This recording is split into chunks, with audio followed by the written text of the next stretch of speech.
අයිබෝවන් සුබ උදෑසනක්. National Advanced Level Information and Communication Technology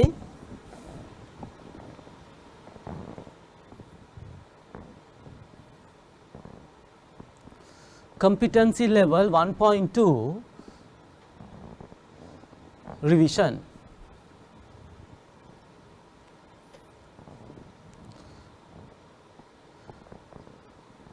Learning Outcomes 1.2 describes drawbacks of manual data processing methods. Students, this is the thing. Now today we are going to discuss about learning outcomes or competency level 1.2. Right, now we will discuss in detail, and first we will go through the level of understanding you need for your A-level examination.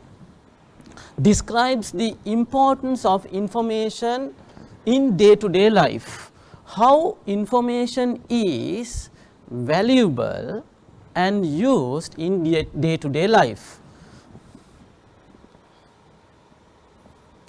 Lists the available technologies related to information dissemination. So what do you mean by this? Now we have to list down what type of information we need in our day-to-day life, and at the meantime we should learn information dissemination, the distribution of information.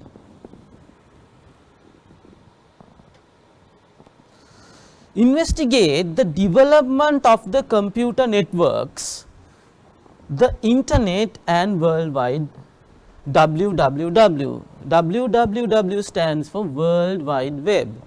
So investigate the development of computer networks. We have to study about computer networks and the internet. Starting with networks, how we can perform internet, and what is the value of WWW, World Wide Web.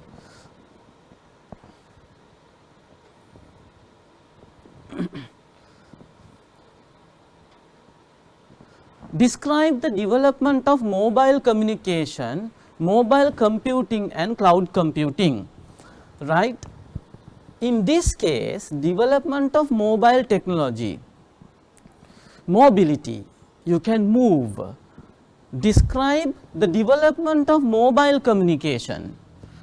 Right, you can stick to one place and do communication. Without that, mobile communication, mobile computing and cloud computing. Appreciate the use of technology to create, disseminate and manage data and information. Recognize the usage of information in various domains. Recognize the usage of information in various sectors, in other words, situations. Investigate the safety issues of human operators in various applications. How we can use information in different situations to do what? To increase the safety of human beings.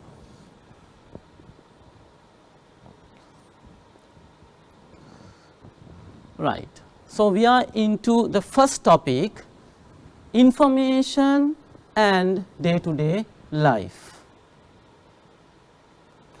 Right.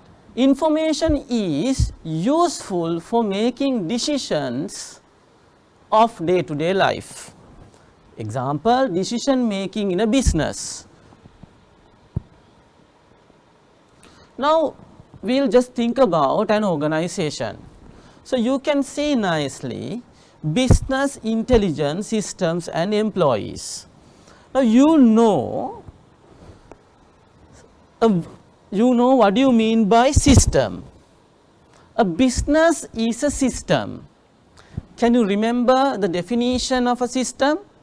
system, a system is a collection of components.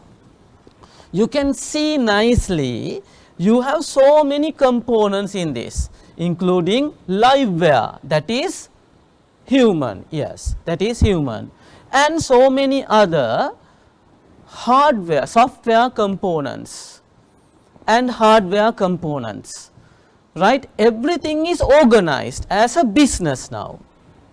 Can you see? Everything has organized as a business, right, including hardware, software and liveware, right. Sometimes you have firmware as well, right. So, everything is organized in this nature. Why? In order to achieve one or more objective or objectives, we can utilize, we can use these components in order to achieve an objective, right. That was our last lesson. I think you can remember, right. Now, if you want to achieve an objective, you have an objective or objectives, right. If you want to achieve that objective, so you are going to utilize them, or you are going to use these components, right. When you are using these components, you know decision making is a very important process. How do you come to a decision? How do you make a decision? Right, we will see. Create information products. So, you know that, can you remember data life cycle, right. Now, if you concern about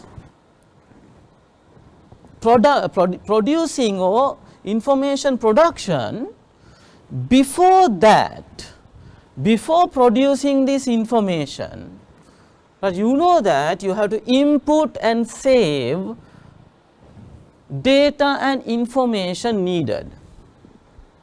So, you can do it here, and the process is, can you remember, data as an input to a process to produce information, then that information again input into the process as an input to produce more meaningful information. You can understand, you can remember that, okay, right. What we can do here, so you have a process, because of a particular correct process, and you have correct information here or data here, so you create what? Information products. So, what we are discussing? We want to take decisions. If you use raw data to make decisions, your decisions will not be effective or not up to date. So, we have developed or we have produced information, and then you can see nicely, if you concern about making decisions, you have two parties in this business organization, employee and decision makers. Now, you can understand these are top level management in a particular business. They can make decisions. So, what they do? They will take the feedback. They will take the feedback from the employees, and employees also can make decisions. And you study this information. Can you remember the value of information? Can you remember? Right, you generate information right now, then it has the highest value, and then that information given to the product of that product is given to, information is the product, it is given to employees or decision makers. and what they can do, they can make decisions. Based on these decisions, you can decide or you can achieve your objectives. So, I think you can understand decision making in a business. This is the architecture. This is how you do this. Decision making in day-to-day life. If it is a decision in a day-to-day life, you can see one example, O-level results influence you to select A-level subjects. Based on that information, you can take a decision. Obviously, you can take a decision to do your A-levels, and furthermore, by studying this information very closely, you can decide your avenue. Right. Then weather reports influence you to take an umbrella, a simple decision. This is what we do in our day-to-day life.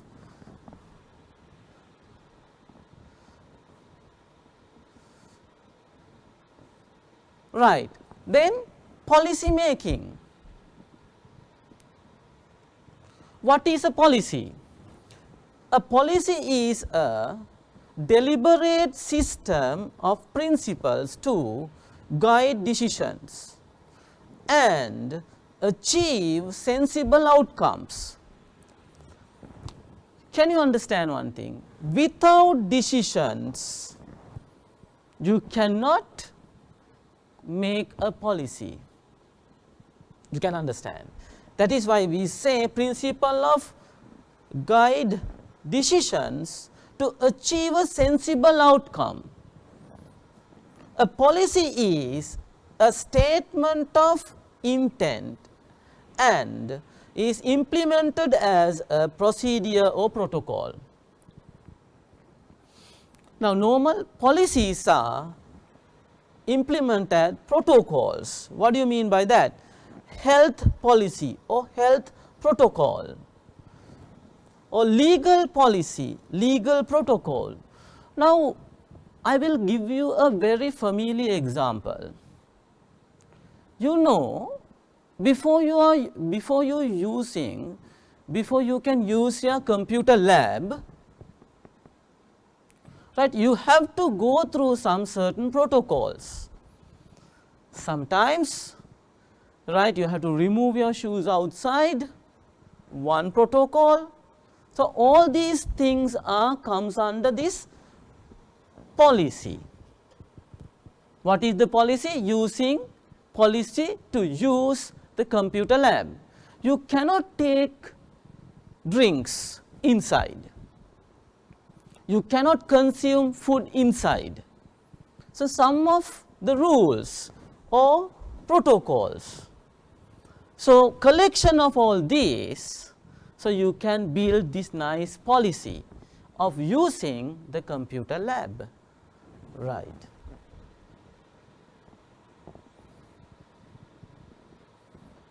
Then predictions.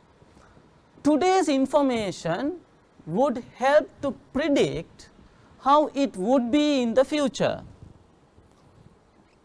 You know, you generate information right now. You can generate information right now. You have the highest value. So, today's information would help to predict, forecast how it would be in the future. So, we will take some examples to explain this or to understand this. Examples. The information on currency exchange would be helpful to predict for the following month or for the following year. Right. You can understand the currency exchange value and how it, depending on the value of that, you will be able to forecast or predict the future, that means following future, that means the following year, right, and the following month.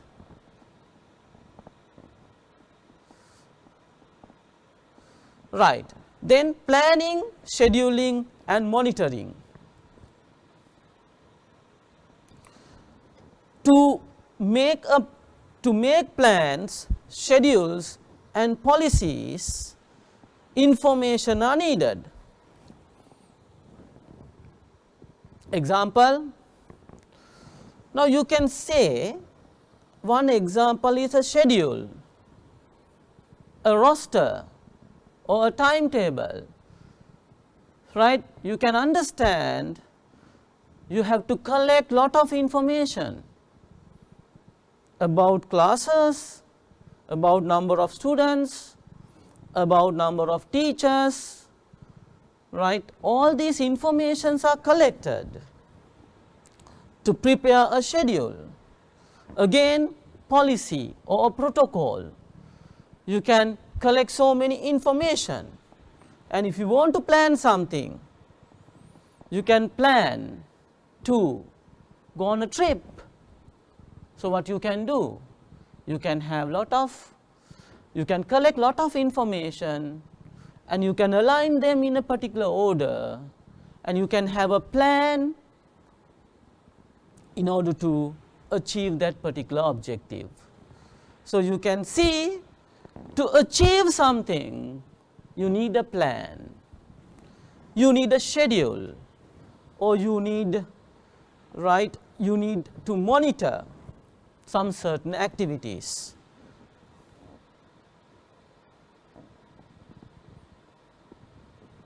Right. Data processing and information creation. You know the basic structure. Data processing, you process data and you develop or you create information. So data processing and information creation. Data processing and information creation can be done manually or automatically. You know that.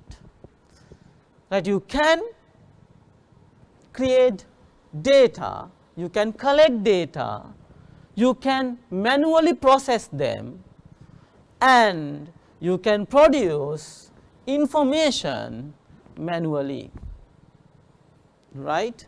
And at the same time, sometimes manual data can be input to the computer system, or straight away you can get data through automatic input devices, and you can process them electronically, and you will be able to generate information electronically. So in the future sections we will discuss how we are going to do those. Manual data processing. Data is processed manually without using any machine or tool to get the required result. This is the definition. So you can say nicely, data is processed manually without using machines, done by human, right, but without using machines to get the required result. Example, class teacher can enter marks, subject marks, and write in a piece of paper, right, and then add all 3 subject marks and calculate the total manually and calculate the average manually and decide the grade or the class position manually by sorting all these. So this is done manually without using any machine. Can you understand? right. Okay. Likewise, if you concern about one student, you can write subject marks, 3 subject marks, you can add manually, you have the total, then you divide by 3 manually, and you can get the average. Likewise, you can get the class average for individual student. Then once you get the class average, then you can manually decide the class position, right. So, it is a big or tedious process though, but manually you can do it, right. That means all these activities are done by the class teacher without using any machine, all paperwork.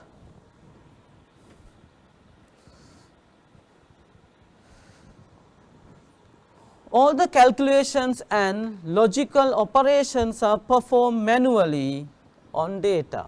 You can see now calculations are performed manually to calculate the total and to calculate the average, everything is done manually. And logical operations, what are logical operations? You have to get the what? Class position. Then what you have to do? You have to compare, right. The highest, you have to list down the highest average first.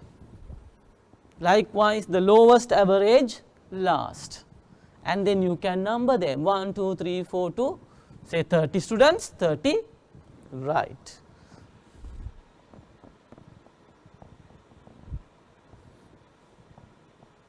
Right. Data is transferred manually from one place to another.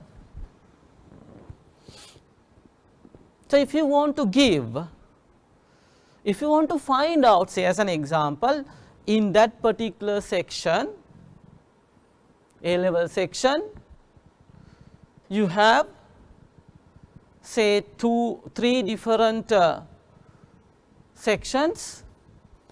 Just imagine you want to get the grade highest average.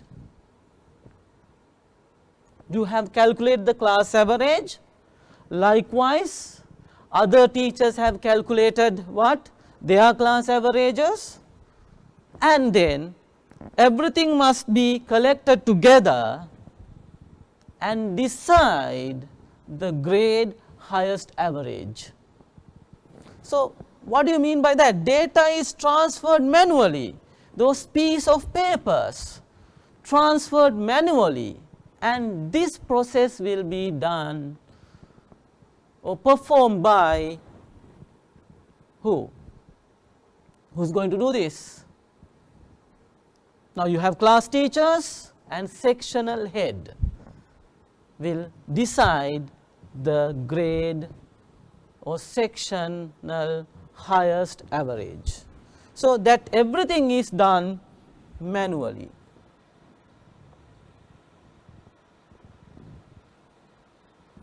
Very slow, very high probability of error and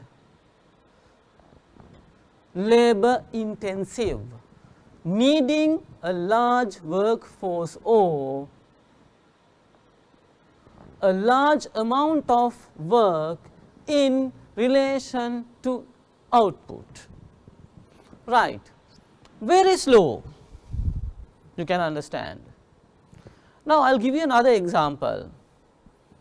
Think about manual weather forecasting. You can understand by analyzing so many data, the sources of, you can collect data from different sources, you collect all this data and you have to analyze them, study this data in detail. Say you want to predict the tomorrow's weather.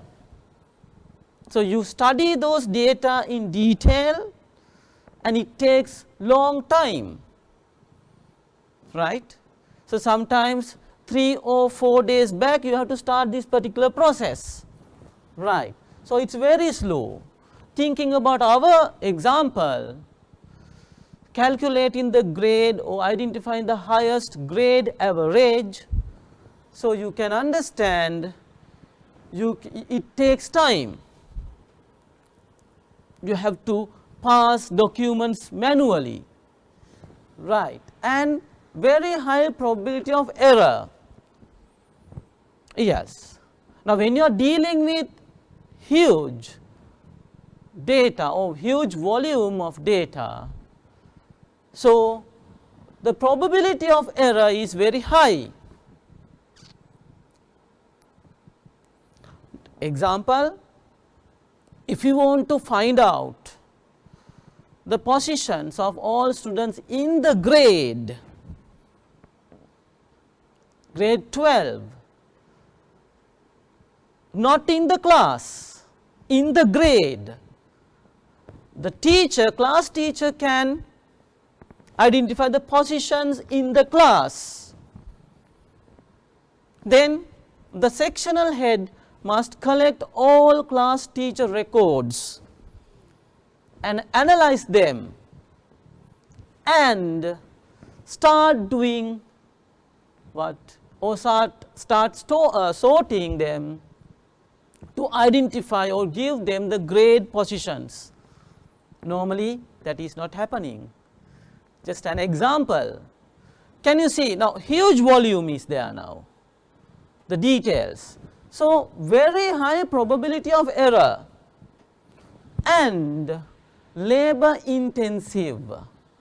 You need large workforce. Sometimes class teacher can do it. Sometimes if more students, class teacher can get 1 or 2 students help. When the sectional head is deciding the highest and lowest average in the grade, then all the other class teachers are helping. So, that is need large workforce. Oh, a large amount of work in relation to output. If you have less workforce, you have to work long hours. So, that is what you mean. Small businesses, small business firms are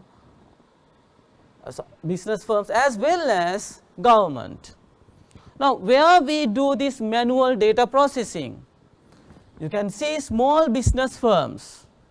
That means the volume of data is not very high, sometimes medium or low volume. So, you can see the probability of errors can minimize, low volume. So, small business firms and government officers. Can you understand? Right. Government officers and institutions to perform manual data, institutions, right, calculating or analyzing their O level and A level results, right.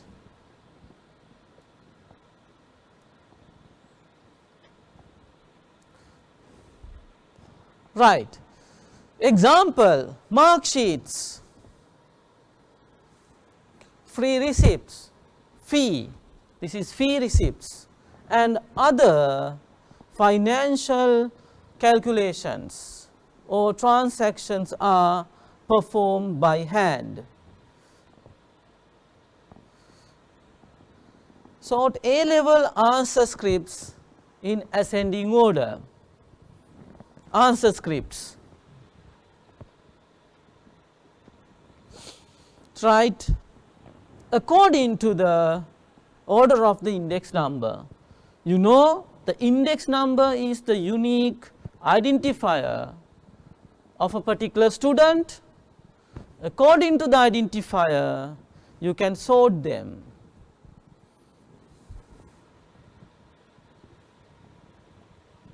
right. You can see some manual data processing environments. You can see lot of files, they have batched them, grouped them into badges, right. You can see sometimes you can see some tags here, right, some sections are there, right, some tags are here, can you see nicely, indexes are created in order to retrieve data quickly, right. So, later we will discuss the drawbacks and plus points.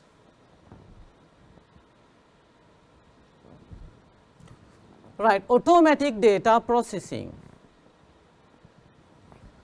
The data is processed through computer technology to store, process and retrieve data.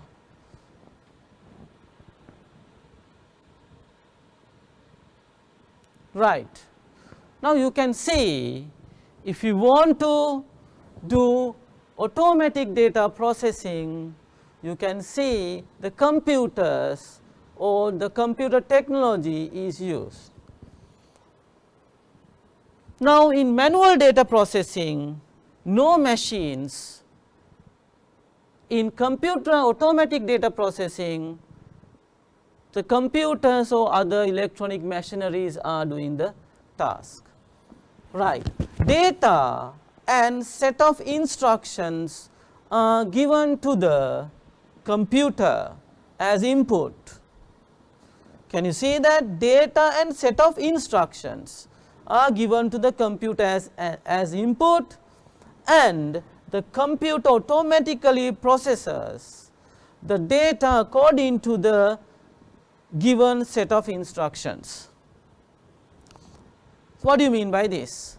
Data and set of instructions are given to the computer as input. So, you can remember in our previous lesson, revision lesson, right, we have identified the methods of inputting data into the computer system, and they are telling us the data, right, data and set of instructions. So, what do you mean by that? Data is there, you can nicely organize this data in a database. Then processing is happening. Why? In order to generate the requested information. Now, you can understand this processing is totally controlled by using instructions or programs. Related instructions, interrelated instructions create a program. So, collection of programs are there to control the process. So, that is why we have to identify data and set of instructions are given to the computer.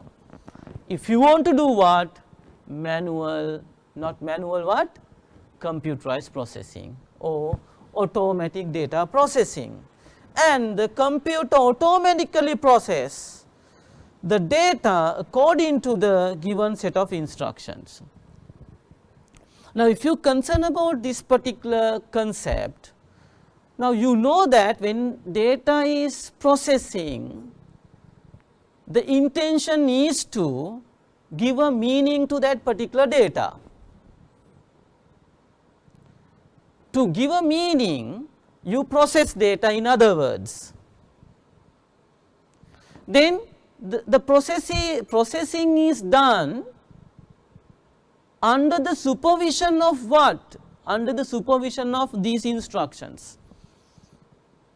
You can understand that? Yes. Then what I want to tell here, when you concern about this particular data processing activity,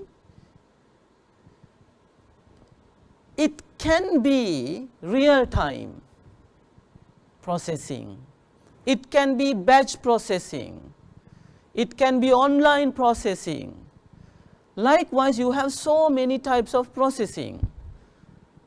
So, we will learn those things under particular competency levels in detail. So, I just want you to understand, right, when you are doing or when computer is processing data, the processing is done under the supervision or under the instructions of given computer programs, or under the supervision of what? Computer programs. So, that is why we say the computer automatically processes data according to the given set of instructions. Sometimes when you are processing, you will not be able to interact with the process. Example, batch processing. You cannot interact with the process. Once you have collected all data, you can give it to the computer, and at the meantime, what you can do? You can give the controlling program. Then thereafter, you do not have any way of communicating with the process. So, that is batch processing. Real time processing.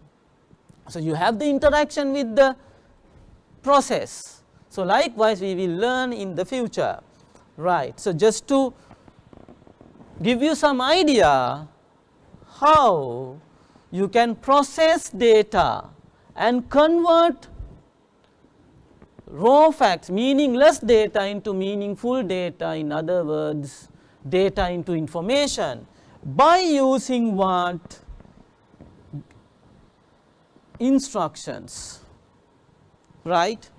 Then automatic data processing handles data more efficiently than manual data processing.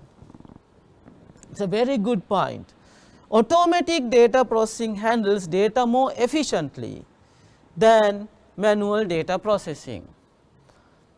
Now, you know now, when you save data in a manual system, we have a problem of retrieving them quickly. What do you mean by that? If you want to get some data, if you want to extract some data, so it takes time. What? It takes time. So,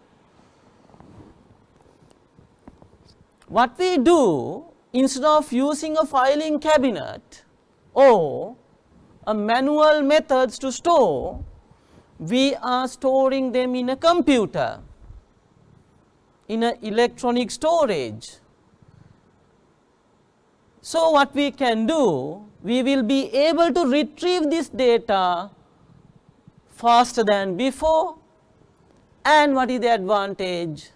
Once you retrieve data, needed data, I mean the correct data, you retrieve what? Correct data at the correct time for the processing, right. So, you retrieve them and you can do fast processing and generate the information very quickly. So, automatic data processing handles data more efficiently. What do you mean by that? What do you mean by efficient? What do you mean by efficient? You can do lot of work in what? In less time. You are very efficient. So, when it comes to concern about retrieving data from a manual system, it takes time. Even though if you have a workforce to do it, the retrieving process will be time consuming. So, the retrieving time is added to the efficiency. So, it takes time, but the retrieving time, the reading time of data in a computerized system is very fast. So, you can do this process very quickly.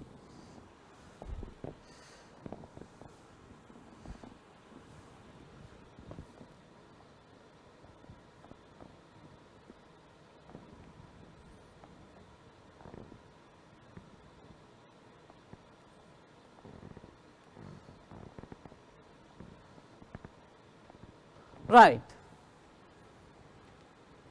requires considerably less human interaction than manual data processing. What do you mean by this? Less human interaction or intervention. You can see when you are doing, now shall we apply this particular example, calculating class position or class average, class total. So, what you can do, the class teacher can enter all these data into the computer system. Can you understand?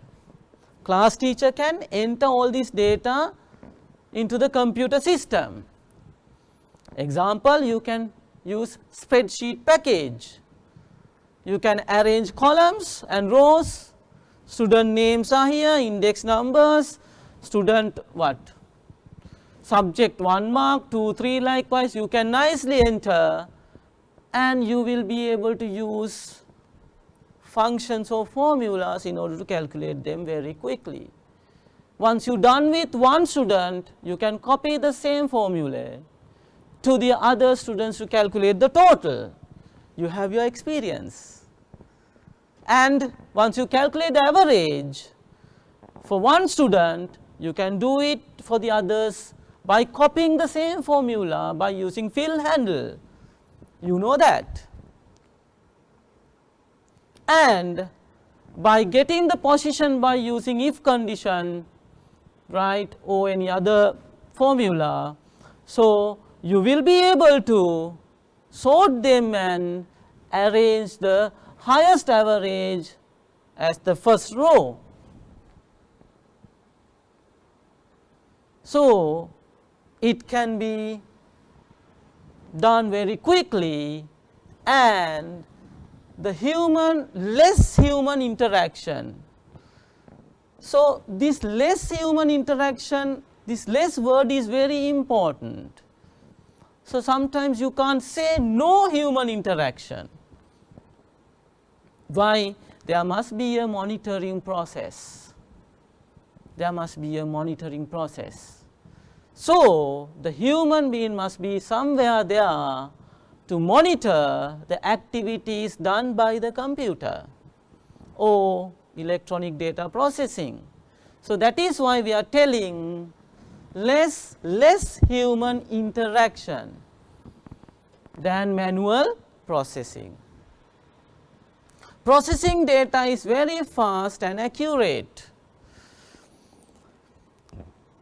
What do you mean by this?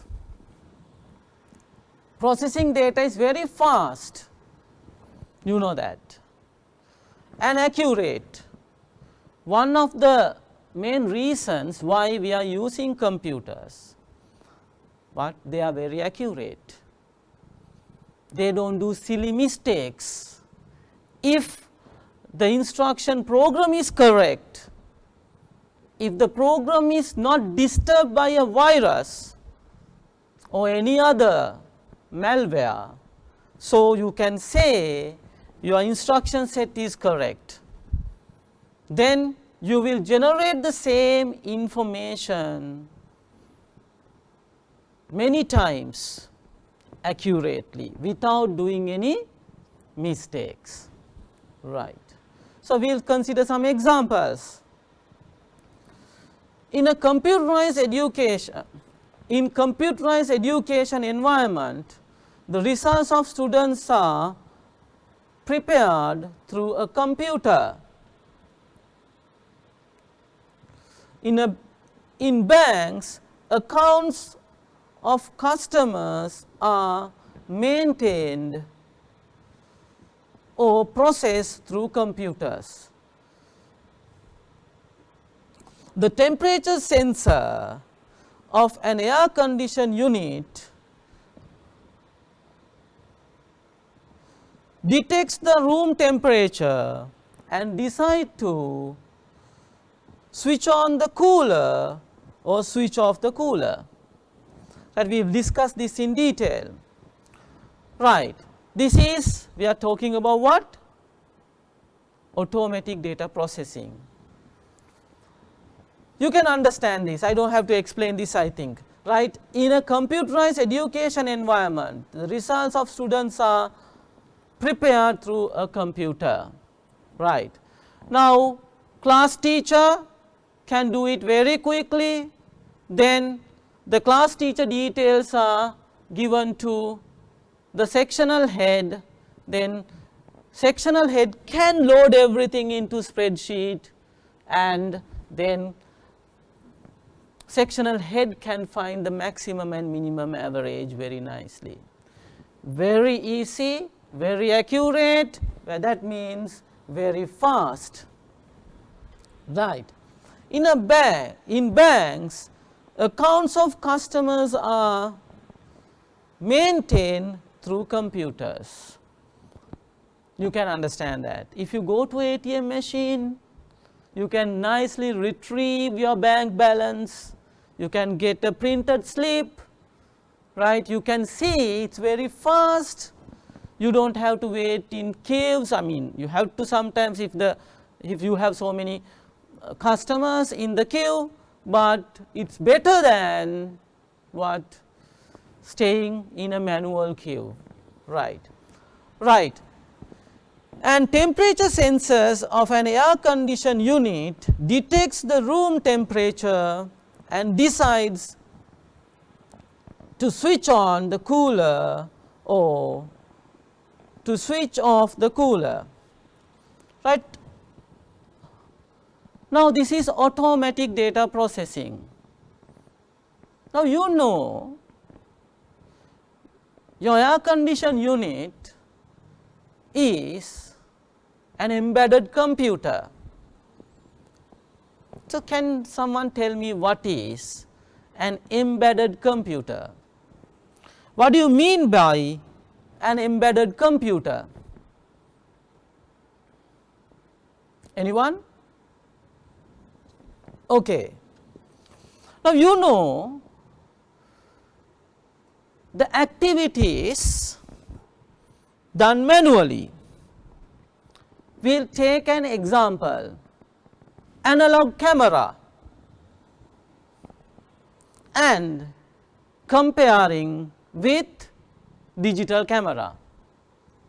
So, we can say that the digital camera is an embedded computer. So, can you guess why we name a digital camera as an embedded computer? Obviously, yes, obviously you can say what? The things are done electronically. Okay. The second point, less human interaction, right. So, what is the secret behind this? What is an embedded computer? In an embedded computer, it can be any device, right. Example, fully automated washing machine, microwave oven, your refrigerator, your television set, your air conditioning unit, and so many devices are microwave oven, right. So, what is the secret? Why we say it?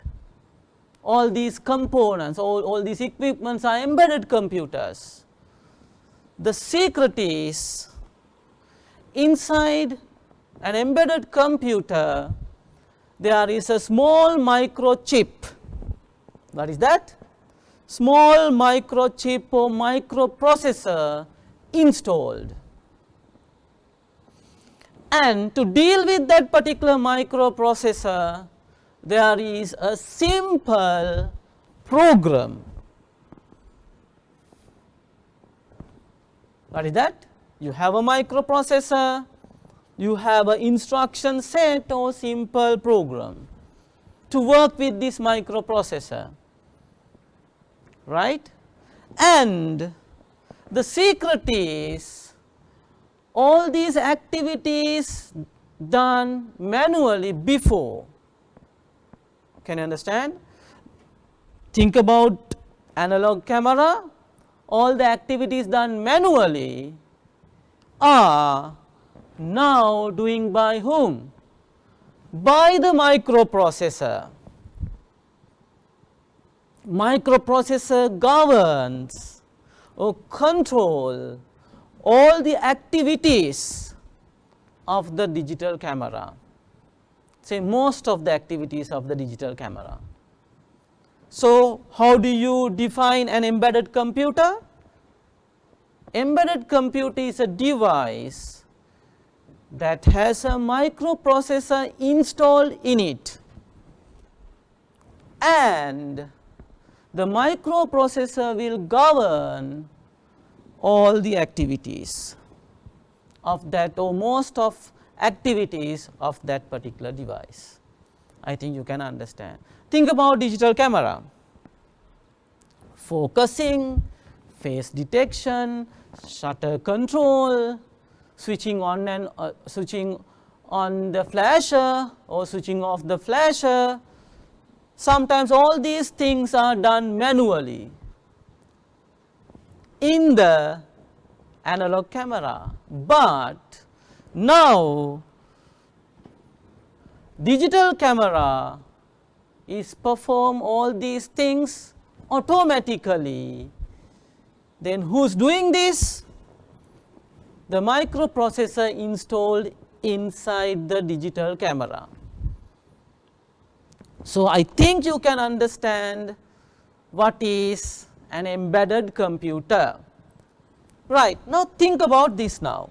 A temperature sensor of an air conditioning unit detects the room temperature and decides to switch on the cooler and switch off the cooler. Now, you can understand, you know now air condition unit automatically controlling what? The room temperature with the help of microprocessor, and set of programs are involved or device drivers or set of instructions are there to control it. So, some input devices, what input devices? Automatic input devices are there. Example, sensors or temperature sensors. So, temperature sensor detects the temperature in the environment and it can detect analog signals. Then these analog signals are converted or sent through analog to digital converter and give it to the microprocessor. Then in the microprocessor, before it reaches to the microprocessor, they save the current temperature. At the meantime, the user has saved what? The set temperature. Then using this program, the current temperature value and the set temperature value is compared by whom? By the program. With the help of what? The microprocessor. Then controlled, compared, and then what is happening? The decision is taken to switch on or off the cooler. If the current temperature is high, say the set temperature is 18 Celsius and the current environment temperature is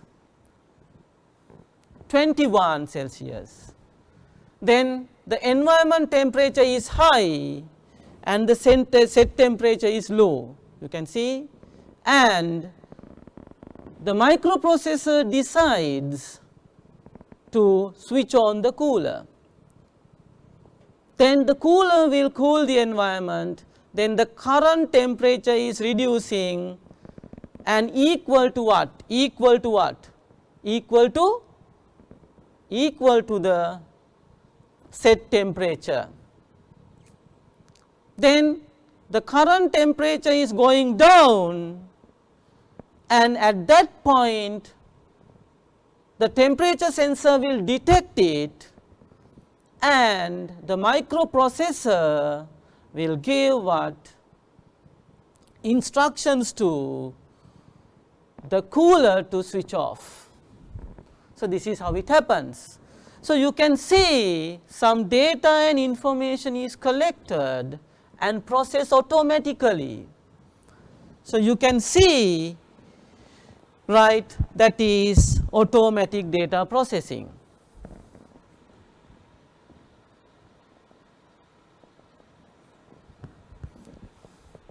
Right, actually now if you concern about this particular application, the embedded computer, now do you know that now this is one major part, major concern in the exam.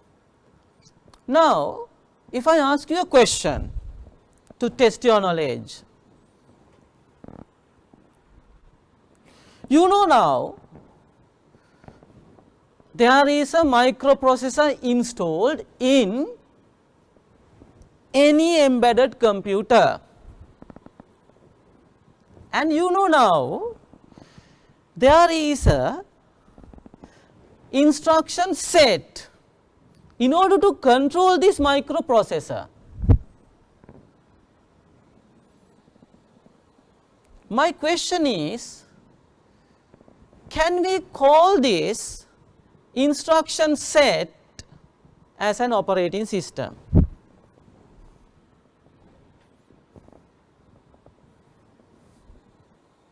In other words, I am asking, can we call this instruction set as an operating system? What do you mean? Can you answer me? Yes.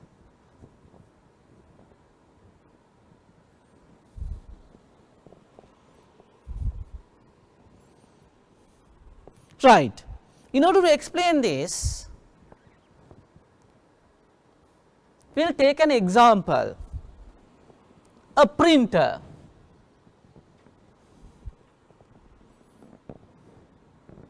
A printer is a hardware device.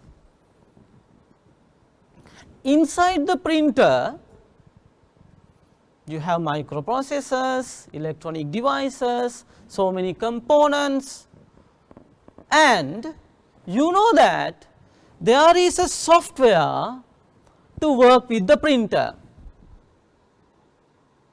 This software is referred as printer file or printer driver that drives the printer. In other words, that operates the printer, that drives the printer or that operates the printer. We do not refer that particular printer driver as an operating system. In other words, we do not say printer operating system. We do not use the word operating system. Instead of that, what we are doing? We are using the word what? Printer file or printer driver. Why? Now, can you answer? Why? Yes, you can come up with your answers. Why we do not say, we are not telling that as printer operating system? So, we will learn details about operating system, but in this case you have to remember one thing: operating system is very versatile. It can perform many more actions or tasks, but the printer driver is not capable of performing so many tasks. It can perform only some selected, that is the word, some selected tasks. So, it is not reasonable to tell that as an operating system, but that is correct. It is used to operate the system. What? Operate the printer. Okay. One more thing. You know, printer is a hardware, printer driver is the software, or printer file is the software to drive the printer, right. So, hardware is there, software is there.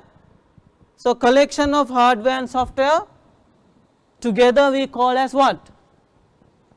Firmware. Yes, very good, firmware. What is that? Firmware. The software is used to operate the hardware. So, combination is firmware.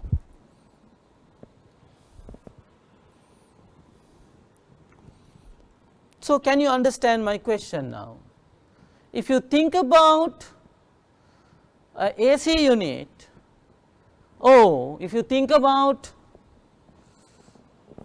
any other embedded computer, the software that is used to operate the microchip or CPU is not referred as an operating system. You know the reason. What is the reason? It can perform some selected tasks, right.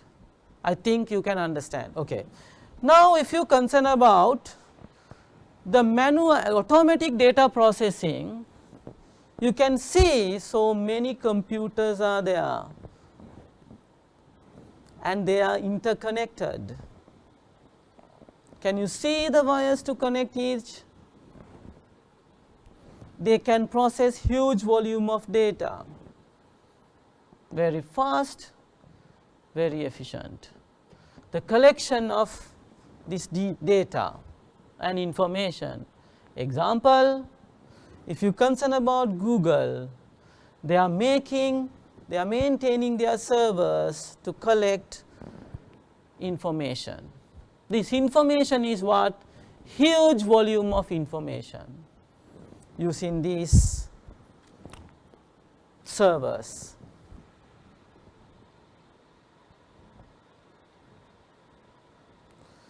Right, drawbacks in manual data processing.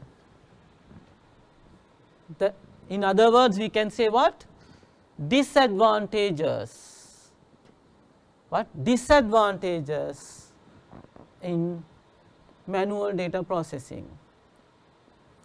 It consumes more time in entering and organizing data. I think I don't have to explain, right?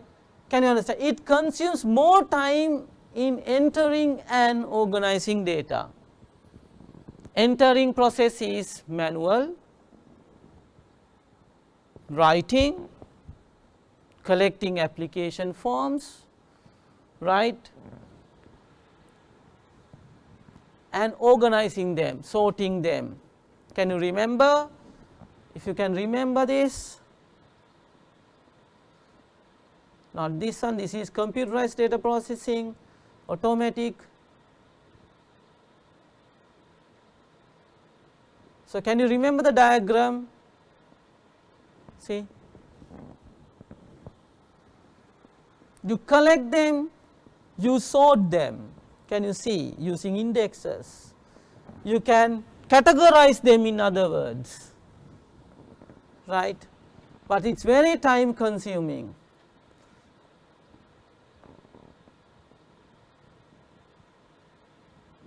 Right. Then human errors in data processing may lead to inaccurate information. Can you understand? Human errors, that is very natural. Repeating the same thing will be a problem without doing mistakes. Now, can you understand? This is a very good concept. This is why we have selected computers, because less errors. Repeating the same thing. I will give you a concept here. Now, do you know car assembly line? Handmade vehicles, and in car assembly line the robots are doing it. Very efficient, very accurate, 24-hour service. The main concept is, when it comes to concern about doing repeated things, computers or computer technology is the best. That is why human is replaced by computer. To do what? To do repeated things. Now, in this revision class, I will give you some certain hint about things that can be done repeatedly. Now, I think in your programming part, you have done while loop, for loop, repeat until loop basically. Those are the 3 basic loops. If I ask you a simple question, why we are using loops in programming?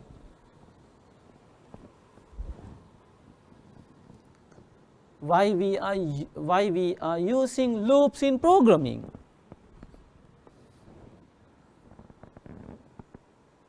The loops are doing what? Things repeatedly. You can print your name 10 times on the screen, a simple loop, without any mistake. Can you understand? So, we will do that later in detail, then you can understand. Right. Though human errors in data processing may lead to inaccurate information. So, because of that, we are using what? Computer technology. So, computer programs are defined by using loops like that, for loop, while loop, repeat until loop, and many more with the combination of conditions in order to perform repeated tasks accurately. Right. So, that is one drawback. Right. Inefficient in sharing information and hard to provide a quality service to customers. What do you mean by this? Inefficient in sharing information. Can you share information?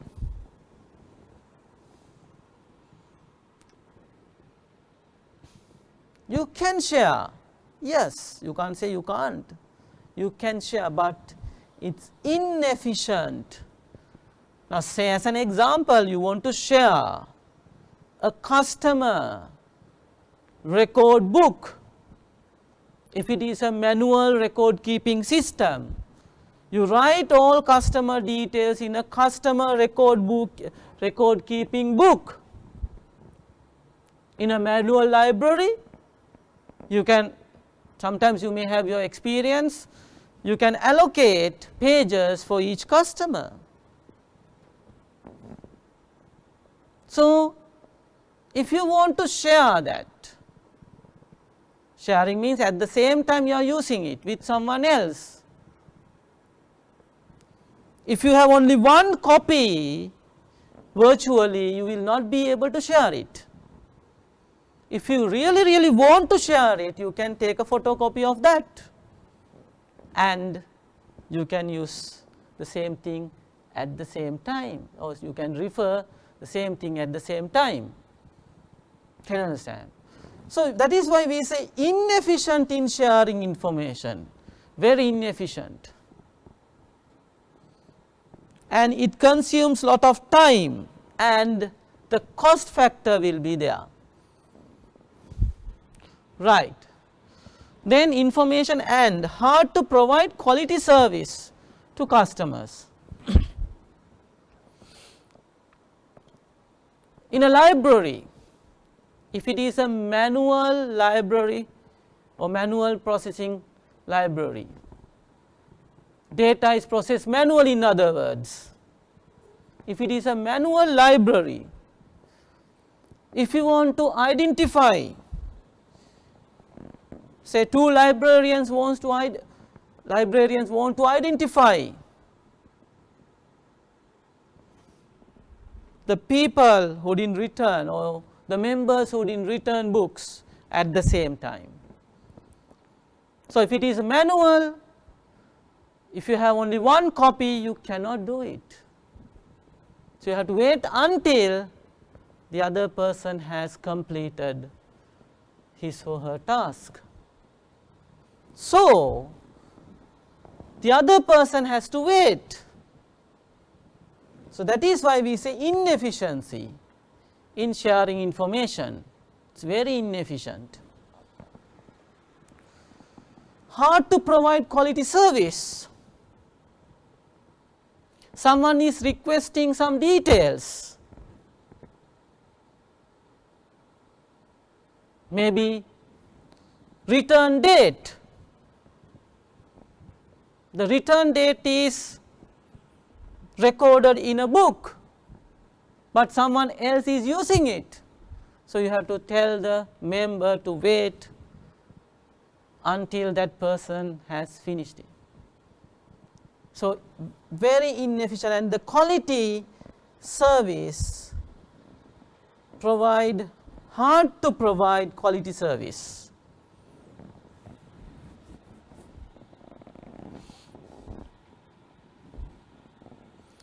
Data inconsistency. What do you mean by data inconsistency? Inconsistent. Let me see. Same data repeated in different files. Same data in two different files in different formats or values. We will think about an example.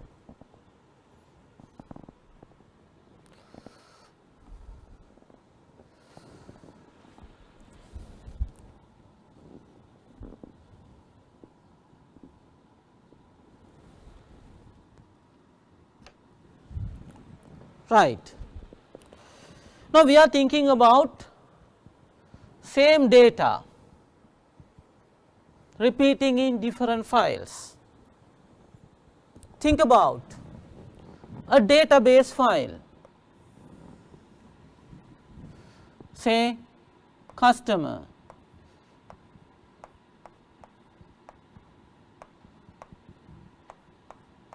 table, or you know now customer relation, right. You have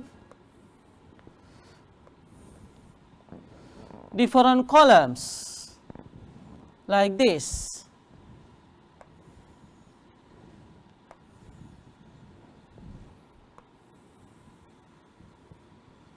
Right.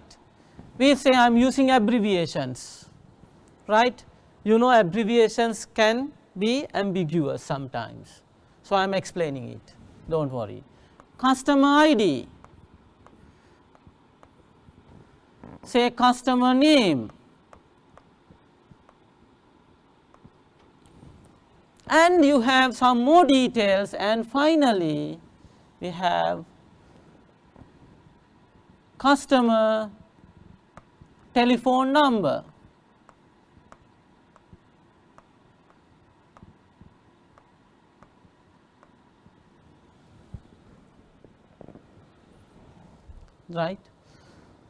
Right. Now, this is the customer table. Then you have another table.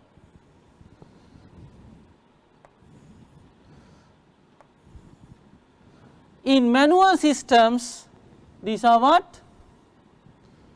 These are books. So, in computerized system we can say customer table, or even in a manual system you can say customer table, and it is recorded in a book. And here you have what? You have customer details, then you have a borrowing, here we have customer details, then you have lending details, or we can say table, example. Then you can have customer ID again and other details, and somewhere in the manual system again you have customer telephone.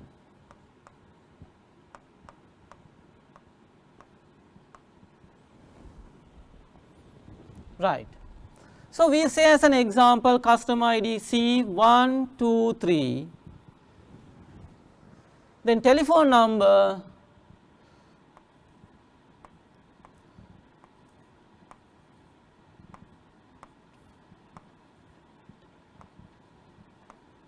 some example. Then the lending record details, same customer,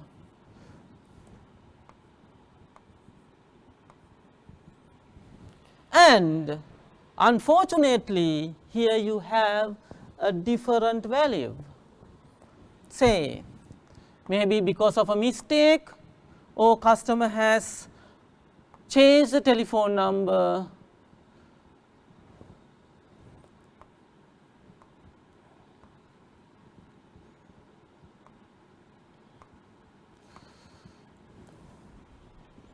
can you understand?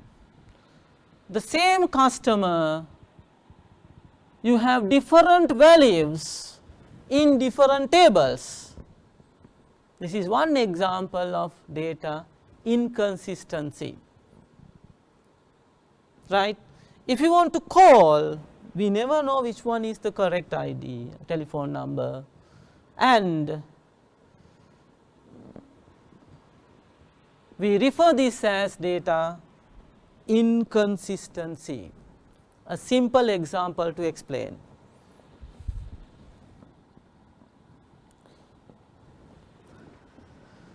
Right. Now, you can say now the same data in two different files, in different values, we have concern about different values. Now, what do you mean by different format? When you record the customer, look at this, when you are recording this particular customer telephone number, how many digits are here? 1, 2, 3, 4, 5, 6, 7, 8, 9, 10. 10 digits. The length is 10. Here the same length. But think about an instant, right? You have plus 9, 4, 13 digits. That means including what? The country code. Then what is happening? In this example, the value is same, not the value same, the value is different. But if you put here plus 9, 4, the format is different. Can you understand? So, in other words, we can say if you put plus the same thing plus 9410125327, do not think about the value, just get the concept. You have a different format, you have different format here. The format is different, including the country code. So, that is what we are telling here, what different formats. Now, think about customer ID. In our case, we say C123. In customer book or customer table, but in lending table, if you put without C123, different format. So, it will be very, very difficult to identify the customer using that number. So, data inconsistency.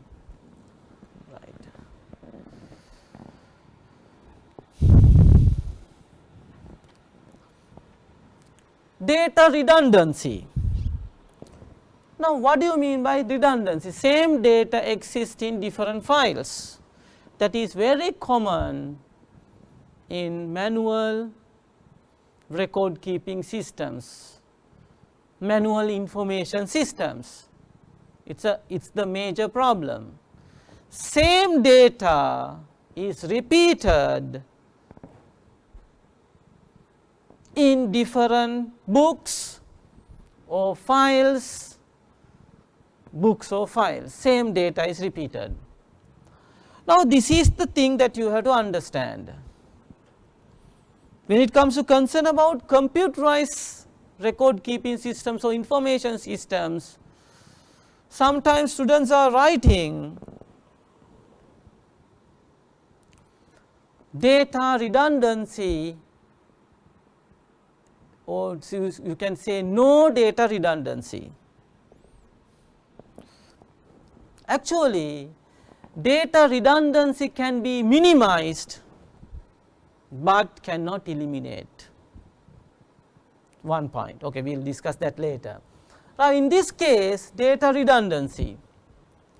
Now, think about your customer details are there in the customer book in manual system, and the lending book you have the same set of details there as well.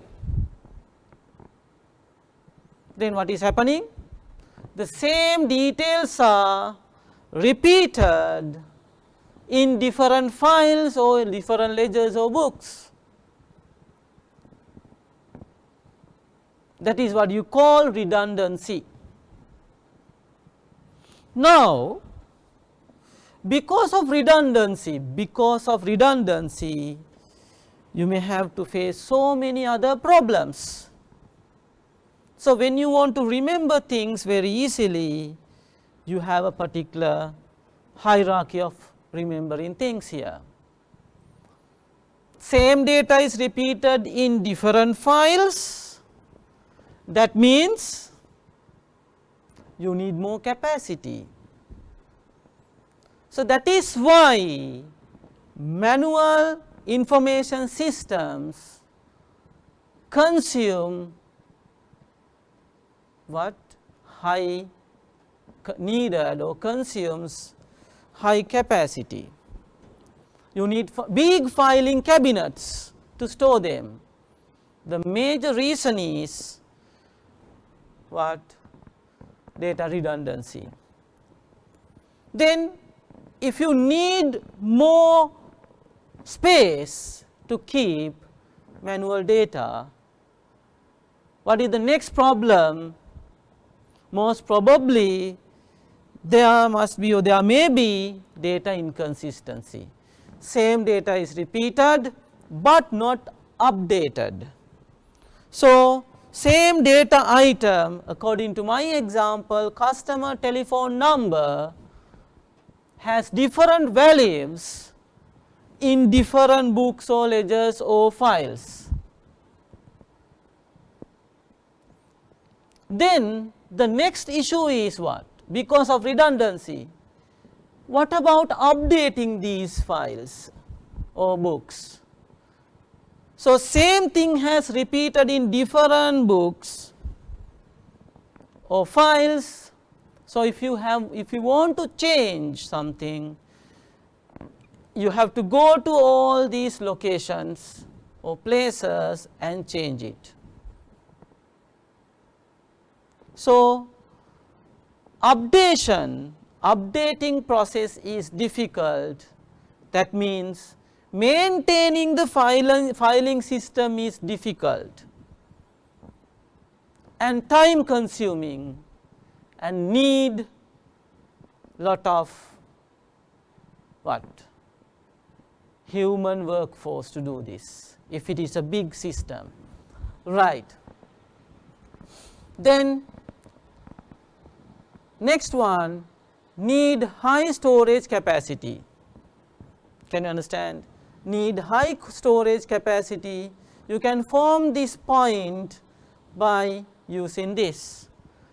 Repeating the same item is repeated in different files or books, then you can obviously say it needs high storage capacity. Then updates cannot be done easily. Can you see? Again, using this particular point, you can form this particular point. Updates cannot be done easily.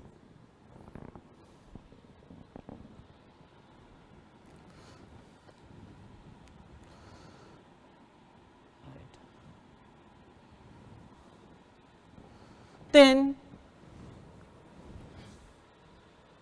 advantages in automatic data processing. It consumes less time in entering and organizing data. Can you see this? Can you understand? I think it is very clear now. Less time. Direct input methods are there. Automatic input methods are there. It consumes less time. Say as an example, sensor is detecting temperature. So, it detects and transfers to the needed location for further processing, less time consuming. In entering, you can save, enter and organize data. You can sort them, you can filter them, right. You can arrange in tables, using files and folders, you can organize them very nicely.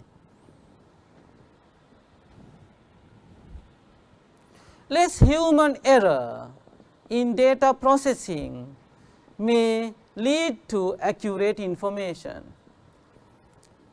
Less human intervention or interaction. So, most of the activities are done by the computer or computer related technologies. So, less human error, less human involvement. So, less human errors in data processing, right, and it can generate accurate information. Now, if you think about this particular situation, right, in your syllabus, right, you know, to maintain the accuracy of information, when it comes to concern about entering data to the system, we can use different techniques to get the accurate data and information into the system. The software can be used to filter unwanted information and get correct data or information to the system. I think you can remember something called validation rules. The software is there to set up some rules when it comes to concern about entering data into the system, and if someone has entered data away from the rule, against the rule, then the data is rejected. By whom? Not the user, but the software, or validation rule in other words, and capable of getting accurate information. But sometimes it is not 100%, but some control is there to obtain, to get correct information or data. Right. So, we will discuss that later in different competency levels. Efficient in sharing information and provide quality service to customers. Now, efficient in sharing information. You know now, manual data processing systems cannot, obviously we have to say can share, but it is very difficult, data and information. But in manual, computerized information systems, sharing information and provides quality service. What they can do? They can create, they can save data in manual systems, or in computerized systems, in tables or relations, and these tables can be shared by many people in the organization at the same time. Say as an example, in a bank information, customer information must be obtained to do a particular transaction. So, the customer details are recorded in customer relation or customer table, customer details table, and the key field is account number. Then say 5 customers are simultaneously withdrawing money, and at the same time the bank assistants can refer to the customer details table and do the transaction. This is what you mean by sharing information efficiently. You can share information efficiently. In other words, now say as an example, if it is an online game, if students are playing an online game, the data files and set of informations are shared between the players simultaneously by using the network. Right. No data inconsistency. You know, inconsistency is the process of repeating same data item or format, same data item with different values in different tables. Again, inconsistency is the process of having different values concerning about same data item. In our example, can you remember customer telephone number? you have two different telephone numbers in two different books or files, inconsistent. But in computerized or automatic data processing systems,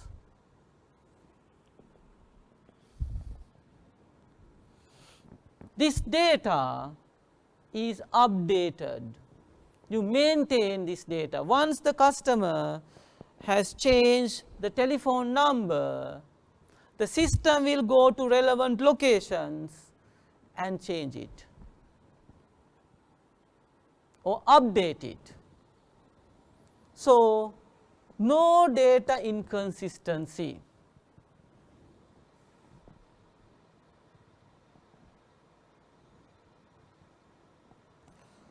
No data redundancy.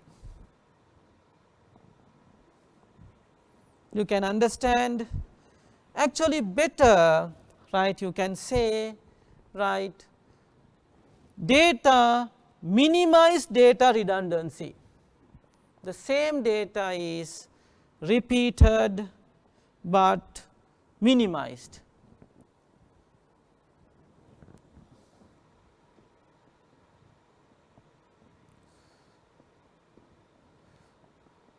Updates can be done easily. Now, if I ask you a question,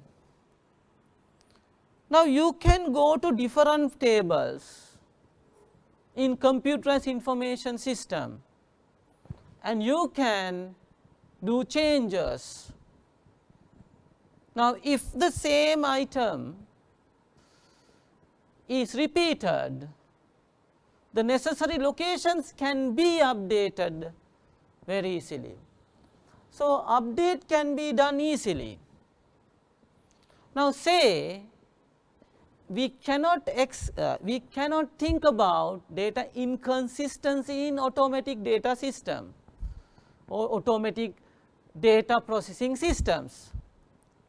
So, what we can do, we can think about what?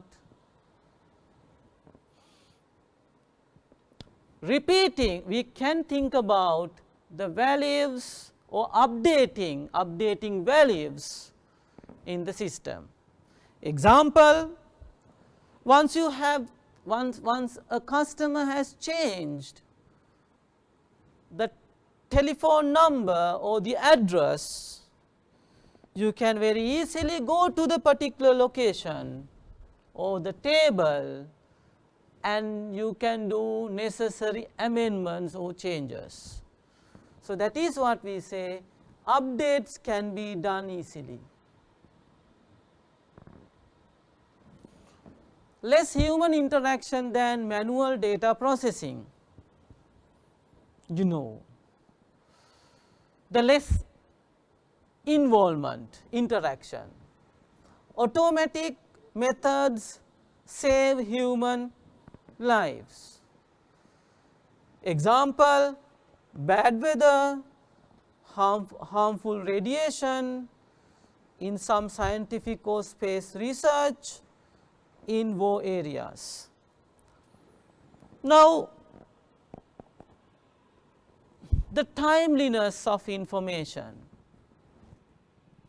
Automatic methods or automatic information systems can or capable of producing information as soon as possible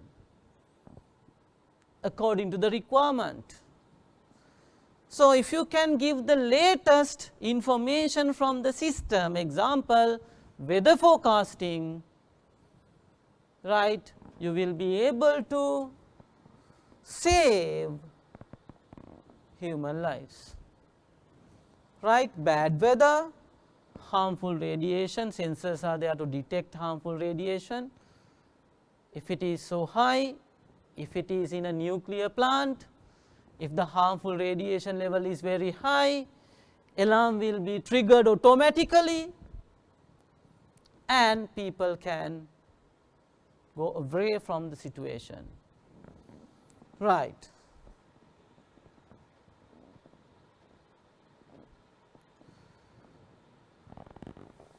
information and communication era.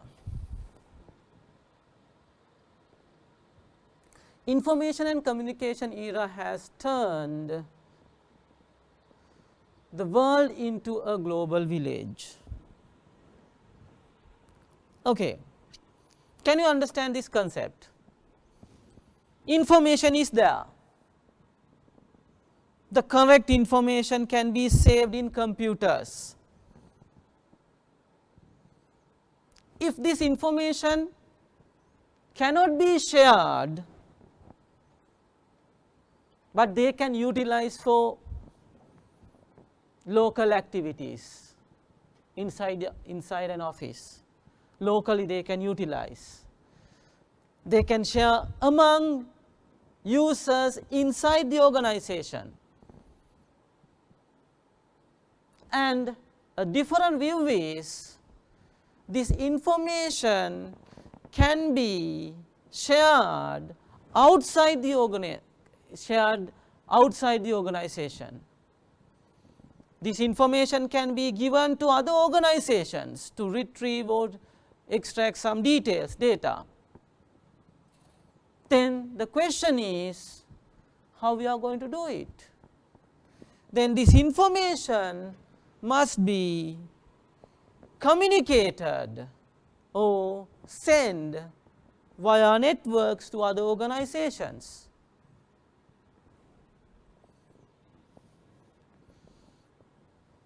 So, information and communication. Can you see what is the value of communication now? You can generate information in one place and you can disseminate this information inside the organization as well as outside the organization with the help of technology or network technology or with the help of telecommunication technology. Then they can retrieve this information and they can utilize to take their own decisions. So, information and communication era has turned the world into global village. So, this communication is very fast. You know the value of information, the highest value of information is there when it is generated. So, you just generate the information right now and you disseminate that information to so many other parts of the world, and they can retrieve this information very quickly and they cannot feel the distance between them. So, that is why we say information and communication era has turned the world into global village. Everyone feels very close together and communicate with each other.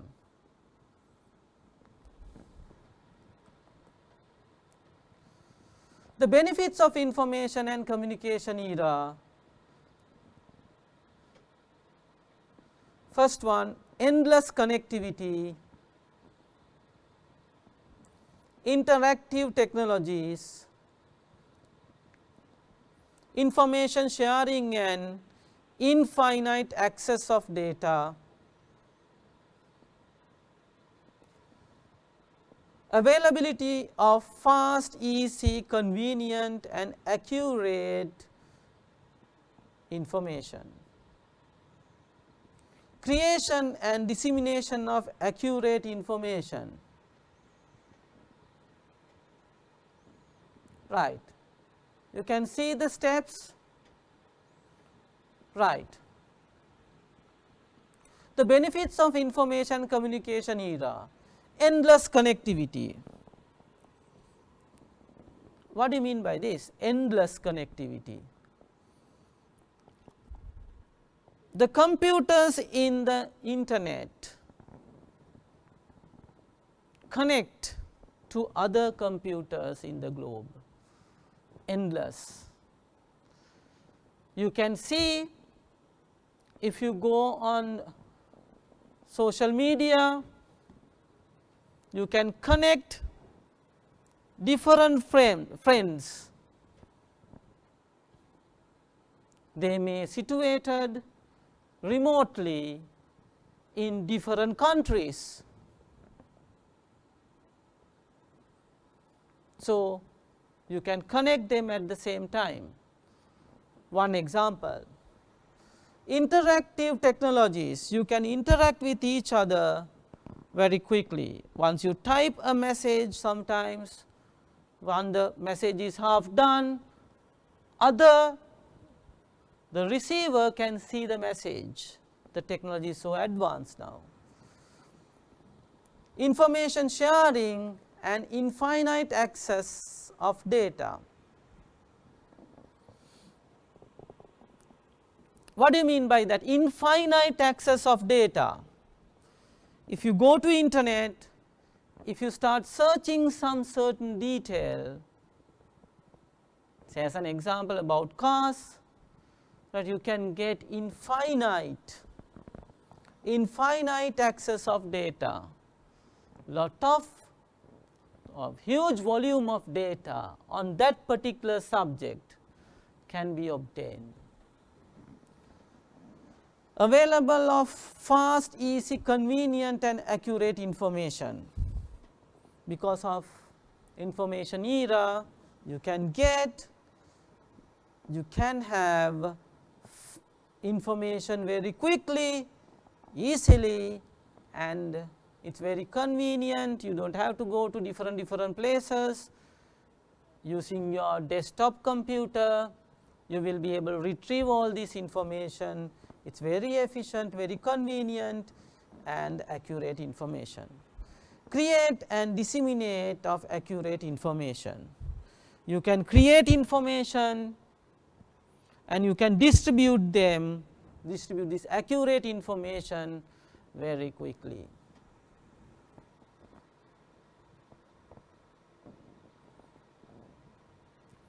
How to use IT to overcome the drawbacks of manual data processing. Disadvantage, how to overcome disadvantages or drawbacks of manual data processing.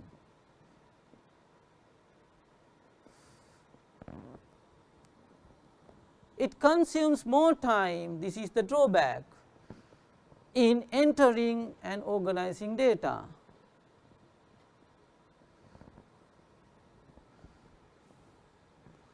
What are the challenges with manual entry? Handles a huge amount of paperwork, that is one challenge. So, what is the point? It consumes more time entering and organizing data. So, these are the challenges. They handle a huge amount of paperwork and integrity of manual data. Integrity means the correctness of manual data, right. The data, the manual data sometimes not correct. So, integrity of manual data is a challenge. That means to get the correct data into a manual system is a challenge. High frequency of data entry, high frequency of data entry. So, frequently, high frequency, so frequently you can, that is a challenge, you can enter data to the system, right. The automatic data capture methods are used to reduce data entry time with the use of automatic data capture devices such as sensors, OCR, optical character readers, OMR, optical mark readers, MICR, magnetic ink character readers. So, time consuming in manual data processing systems can be reduced by using automatic data capture methods. So, they say automatic data capture methods are used to reduce data entry time. So, what are the devices? Sensors. Sensors are automatic data entry devices. I think you can remember we have discussed about temperature sensor in an AC or air conditioned unit, right. So, they capture data automatically and send it to the processor for further processing. So, what are these? OCR, OMR and MICR. Now, if you are concerned about data entry, these are some of the devices that can be utilized or used to enter data automatically to the system. Actually, these are scanners. If you think about scanners, in this revision class you can say image scanners are there. You can scan images. The process is you convert a manual photograph into digital and save the manual or analog photograph, the correct word is analog photograph, in the computer system in digital. Then you have a particular scanner like optical character reader. Optical character reader is a scanner that can scan characters, and the advantage is these characters or documents can be straight away input into data processing packages or spreadsheet packages for further processing. So, OCR can scan characters or documents into data processing packages or spreadsheet packages. So, automatically you can enter data into the system. Then OMR, optical mark reader, is another scanner. This scanner is having the ability of scanning special marks on special papers, specially printed papers. In other words, special marks. Sometimes you may have your experience of marking MCQ grids, grid papers. You put you circle or you put a cross on top of the correct answer according to the given instructions. So, the scanner is there to detect it and input into the system. So, it is so convenient and very fast. So, optical mark reader can scan or input special marks. It can be circling, it can be a circle, or it can be a cross, it can be a tick, any special mark printed on special papers. The papers are specially printed like your MCQ marking grid with specific instructions. Then you have another scanner, magnetic ink character reader, right, magnetic ink character reader. So, the magnetically written characters can be scanned into the computer system. What do you mean by that? Where you have these bottom of checks. So, in check clearing process, they can scan the check number and they can sort them according to the bank. So, it is So the magnetic ink character reader can scan only magnetically written characters. So you can understand now, you have a problem, drawback in manual data processing, that is time consuming. It consumes more time in entering and organizing data. So these are the methods that you can use used in automatic data capture to input data quickly.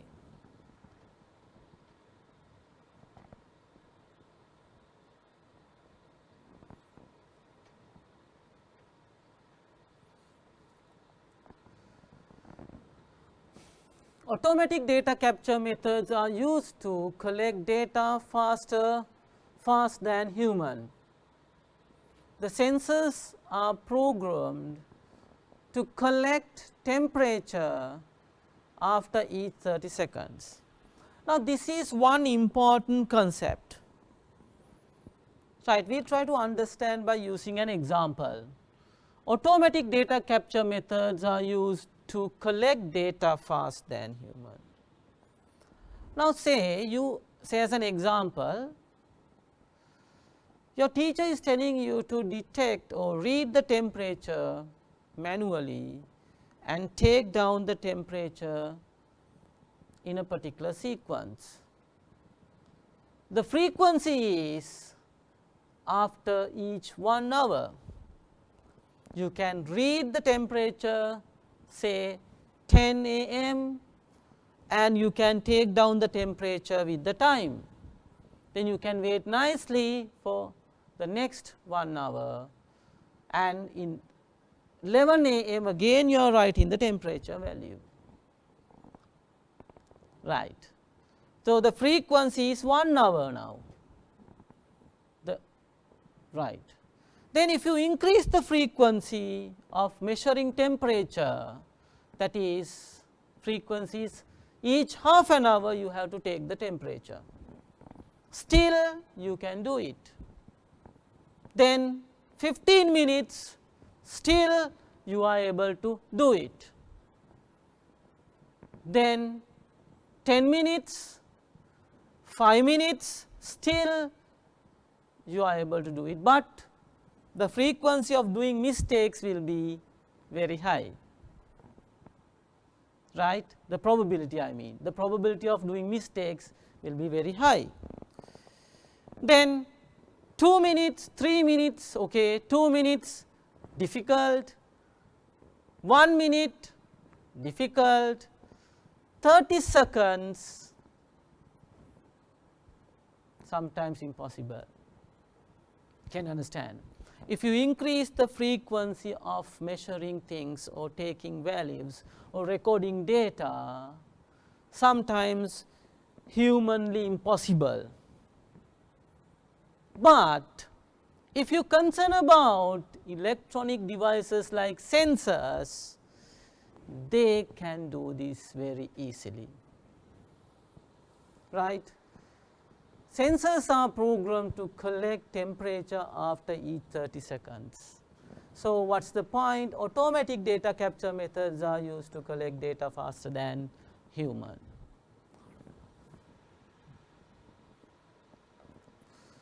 Right, validation techniques are used to validate data while entering to the system. Now the problem is, when you are entering in a manual system, you can lot of mistakes. Because of that, your input data is having errors, incorrect data. Even though your processing is correct, you cannot produce correct information. So in automatic data capturing, we can implement validation techniques to validate data while entering it to the system. We will see some examples. What is validation? Validation is the process of detecting any data that is inaccurate, incomplete and unreasonable by the computer program while data is entering. When you are entering data, you detect, you means what? The program is detecting it and refusing or rejecting the data that is not tallying with the particular correct validation rule. So, that is what we say, data, you reject inaccurate data, incomplete data. Say as an example, can you remember customer telephone number? You want to enter customer telephone number with country code, say as an example 13 digits. So, once you enter 10 digits only, incomplete data, data is incomplete. So, the validation rule will reject it, and unreasonable data, data is not relevant or reasonable to collect and keep it. We will do some exercises and examples on this. Validation rules are used to enforce validation checks. You can implement validation rules to enforce validation checks. Now you know the validation is the process performed by, complete the statement, who? Performed by the software or a program. So, you can, I think you can remember when in relational database in Access you can set up some validation rules.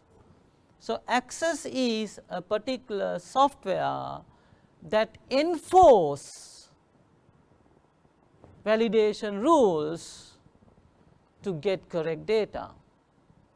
If data is not tallying with or matching with the validation rule, user will not be able to enter that data into the system and save it in the system.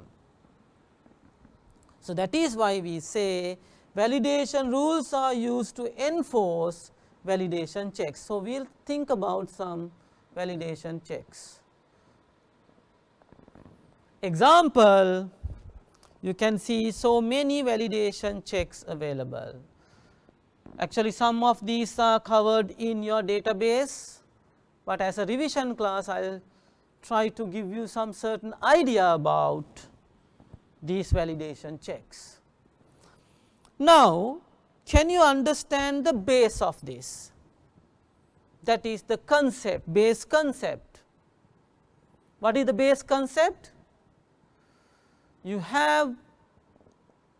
want to produce accurate information, you are thinking that your processing or your instruction set or your calculations and logical things are correct, processing is correct in other words, and your major concern is here to input accurate data or information. What is that? To input accurate data or information. Then only you can generate accurate information on the other hand, right. Say what are the validation checks? Example, data type check, range check, presence check, length check, hash total, control total, check digit, spelling check, spelling checkers, custom dictionaries, lookup table, parity check, consistency check. You have so many validation rules. Right. Now, when you are validating the data, when you want to get the correct data into the system, you know now you have two checkpoints. Can you remember that? What is that? Can someone name it? Yes, the first checkpoint is validation, the second checkpoint is what? Verification. Data can go through validation rules and validation checks, and then data is stored inside the system, but we are not still satisfied about the correctness of data. We are not still satisfied because there may be some errors in that data which is saved inside the system. So, because of that, we are enforcing the second checkpoint called verification.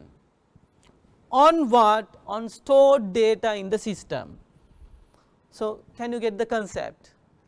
You get data outside into the system. While entering data into the system, what you do? You are validating them. But valid data is not 100% accurate. Because of that, what they do? They enforce the second checkpoint called verification. Once the data is verified, then only this data or information is input into the processing stage to generate accurate information. So, I think you can understand the concept. So, what we are doing now? We are thinking about what? How to get valid data from the environment or from the outside world into the computer by using what? Validation rules. So, these are some of the validation techniques. So, we will consider one by one.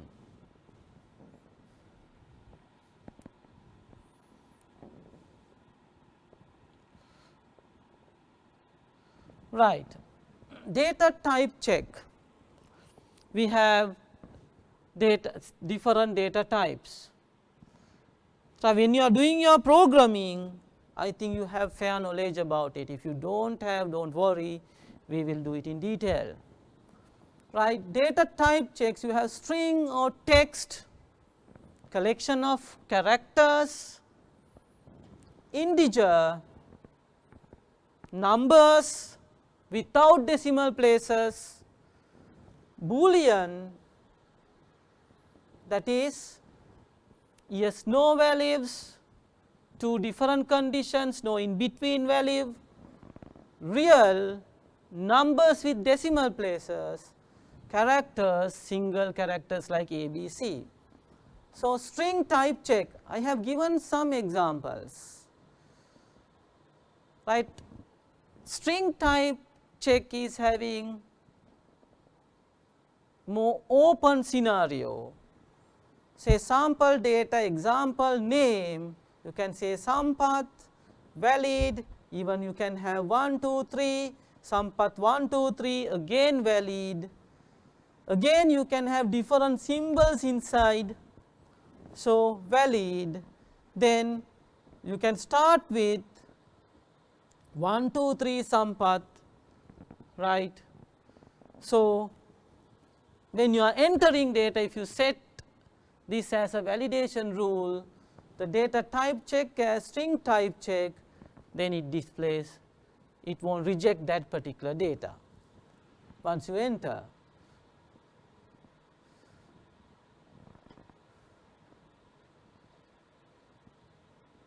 Right. Now, just think about this integer type check.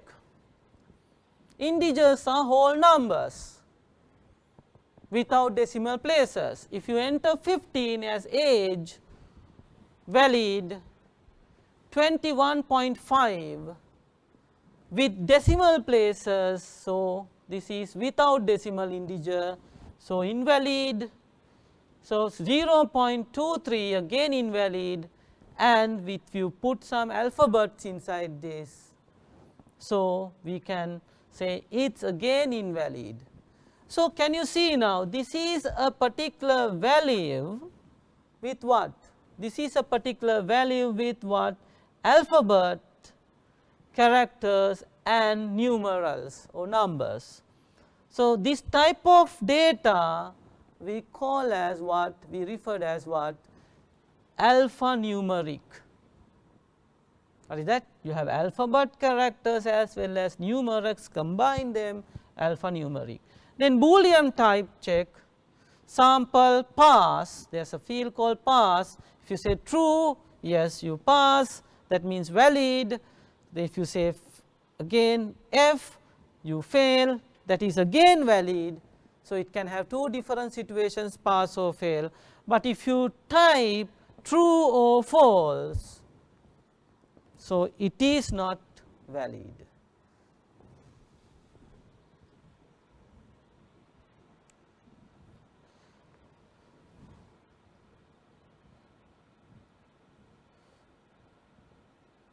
Right. Then real type check, you can see sample, example price 25.5, 25.25 say rupees and 50 cents, valid 0.25 again valid real data type. Then again you can even write 25.00 again valid, but if you just type a whole value, right, it will reject it, say that is because of no decimal places. Then character type check, sample data again say gender, character. If you say M and F, male valid 1 character, female 1 character, to indicate that is sometimes very ambiguous, right. Okay, so you have to define somewhere in the system when you are using M and F, right, or otherwise you can use this as a text type or string type male. But in this case if you type male by giving the validation rule as character type check, then it is invalid, and female again invalid with number of characters. Then range check,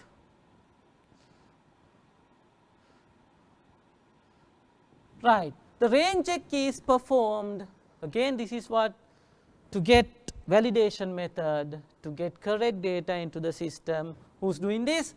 By the software. Right, range check is performed on numbers to make sure that the number lies within a specific range, right. So, we will do some nice example, then you can understand what is happening here.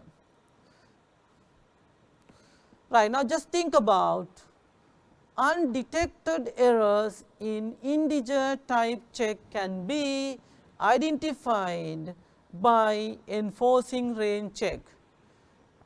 Undetected error. Now, say as an example, nice example is given, valid range of marks to obtain A pass is 80. That means, if you want to get A pass, we say as a rule, we say you have to score more than 80 or more than 80, and 80 to 100. So, if you get 80, 81, 82, 83 to 100, you can get A pass, but data entry operator can enter 18 instead of 81, you swap the value, right. You can, instead of 18, sorry, instead of 81 you enter 18. This type of data entry error, this type of data entry errors are referred as transposition error.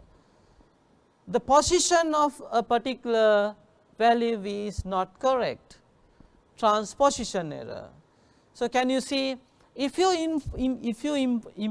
enforce what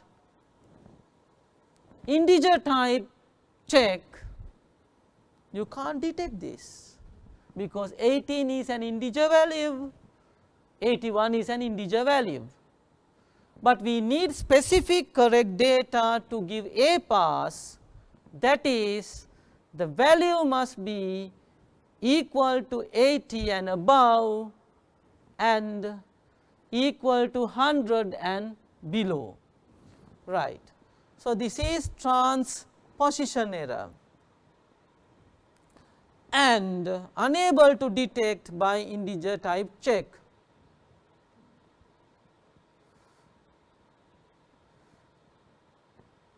Now, I have given some examples here. Can you say this is invalid range, this is again invalid range, this is the valid range. So, if you enter any value between these, you get a pass, including starting and ending values. So, they say range check is the only validation method to detect transposition error. Say instead of 81 you enter 18.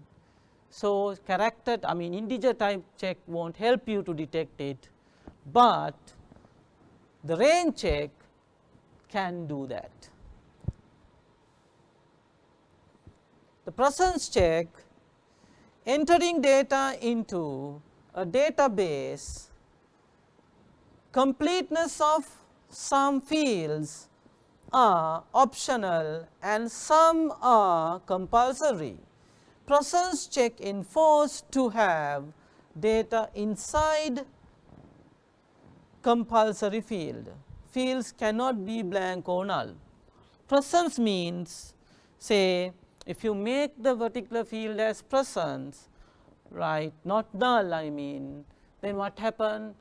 You cannot avoid entry, you must enter and go to the other field. So, that is what you call by presence check. Data must be there, it cannot be blank.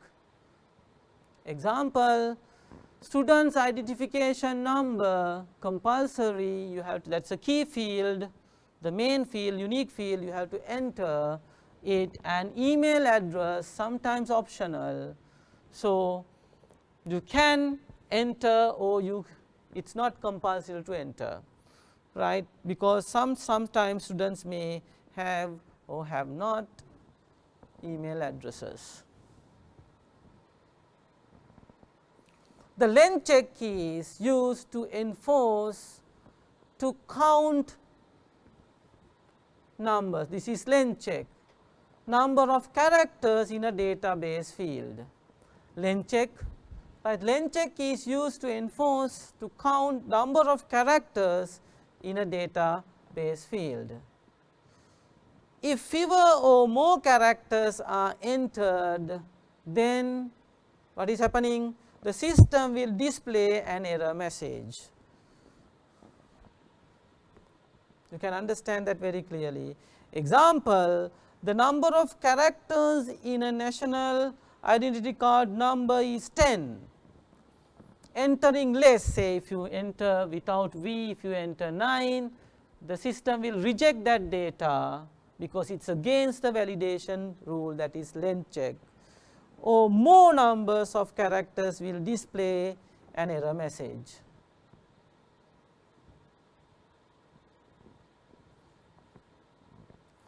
Then hash total, this is a very good example to explain what is a hash total. You can understand hash total and control total. Hash total is a meaningless total, control total has some meaning. Now, what is this? Now, actually this is used to identify errors in what? High volume data entry. Now, just think about this particular example. Now, this is one invoice. Can you see that? This is one invoice. So, invoice you have, and you have item number, item name, what is this? Quantity and unit price. So, item number, this number is a meaningless number. You do not have any meaning, it is an item number, but you cannot get any meaning to that. So, if you add all these item numbers in this one invoice, right, you can see there is a total, but this is meaningless. So, this total is a meaningless total. So, that is why we say we tell or we say that as what? Hash total. Now, how can we use this to make sure that data entered correctly? Now, just imagine you have calculated this total before entering data into the system. Then you have entered these details, item numbers into the system, and if you have entered correctly, after entering you should get the same total. But if you do not enter one of these values correctly, you will not get the particular total. Or sometimes you miss out some data item number to enter, still you will not get the correct answer. So, that is hash total. Now, there you have something called control total. Say as an example, like this, here I have showed only 1, 2, 3, 4 invoices, but just think that you have to enter 50,000 or more than 2 million invoices into the system. So, what we can do? We can group them in badges, right? Badge total or control total, badges, right? And you know that the control total, this is the total of this particular invoice. The second invoice, this is the total, then it has a more meaning, because after adding it you generate this particular total. So, you have a very good meaning on this. Can you see that? Then what you do, if you say as an example, one badge you have 100 invoices to enter into the system. So, what you do, likewise in this case we have 3. So, we can add all these totals before you enter to the system and keep it. Then once you enter this data into the system, and after entering, right, you can calculate the total and you can tally your manual calculation with this entered data, right. You can tally with the manual calculation before entering and after entered. Can you understand? Then if they are not matching, that means what is happening? Some data or some invoice is not being entered correctly, and at the meantime sometimes you have missed out one. There may be a situation, you may have missed out some particular invoice to enter, right. So, can you understand? So, if you concern about huge volume applications, right, huge volume applications or huge volume data, so you can use this hash total and control total in order to make sure that you have entered data correctly. What do you mean by that? If you concern about this hash total or control total, if you have entered this data correctly, you will not get the correct total. If you do not enter this meaningless item number correctly, you will not get this correctly, and that means enter data correctly, and to make sure that you have entered all desired or adequate data. If you do not enter, if you do not enter all invoice details, or if you miss out one, then you will not be able to get the same total after calculating. So, you can understand hash total and control total.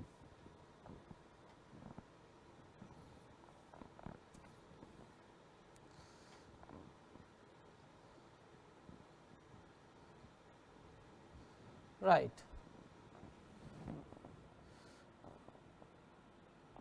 Right. Spell checkers, right. Spell checkers detect wrong spellings and display that to the user. Custom dictionaries, you can have your own dictionary, and you can say all important words are stored in a dictionary to recognize certain words to avoid typing errors. Names of people and places are entered into the dictionary, and you can retrieve from the dictionary. You know that your word dictionary, right. So, if you type, or when you are typing function in a in Excel, halfway through it will display, right, and say names of the people and places, medical terms, legal terms, and computer jargons, right.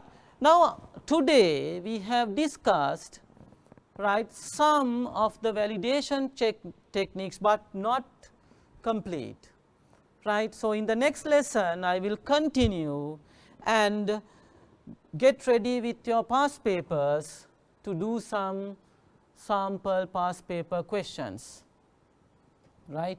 So, I hope you can get a clear idea about competency level 1.2, and today we have completed one part of that, and then next time on next Friday at the same time, right, we will continue this with some past paper questions.